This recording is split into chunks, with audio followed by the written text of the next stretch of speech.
Les rapports entre Kylian Mbappé et Noël Le Graët sont-ils vraiment tendus? Rappelez-vous.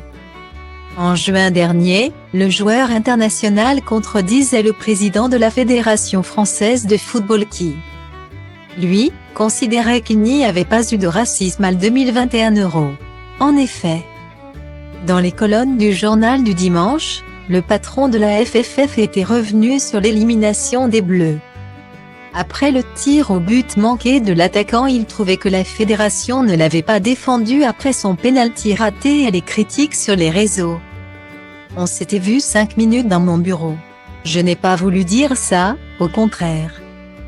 Vous avez toujours été gentil, racontait le dirigeant, avant de poursuivre, il était fâché. Il ne voulait plus jouer en équipe de France, ce qu'il ne pensait évidemment pas. Vous savez ce que c'est un gagneur, il était très frustré, comme nous tous. Par l'élimination. Il est tellement médiatisé. C'est un super mec, bien plus collectif qu'on ne le croit. Guillemet. En réaction à cette interview, Kylian Mbappé avait donné sa version des faits sur Twitter, oui. Enfin, je lui ai surtout bien expliqué que c'était par rapport au racisme et non au penalty. Mais lui considérait qu'il n'y avait pas eu de racisme. Plus de 4 mois après, Noël Le Graët prend de nouveau la parole. Ces derniers temps, Kylian Mbappé essuie de nombreuses polémiques. Interrogé sur cette période pas simple par nos confrères du Parisien ce mercredi 26 octobre 2022. Noël Le Graët déclare « Pas simple ».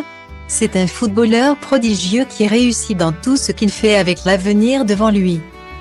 Le président de la FFF en profite pour mettre les choses au clair sur ses rapports avec la star du ballon rond, concernant notre relation. Il a été énoncé tant de contre-vérités. Qu'il réclamait plus d'argent, notamment. Tout cela est faux. Il n'a jamais contesté la répartition des droits à l'image, 22 000 € par match. Kylian fait partie des délégués avec Hugo, Lloris, Raphaël, Varane, et c'est tant mieux. Tout s'est bien passé lors du dernier rassemblement. C'est très bien qu'il y ait des échanges. Du partage d'idées, c'est constructif et on va travailler. Kylian aime profondément l'équipe de France. Des propos qui ont le mérite d'être clairs.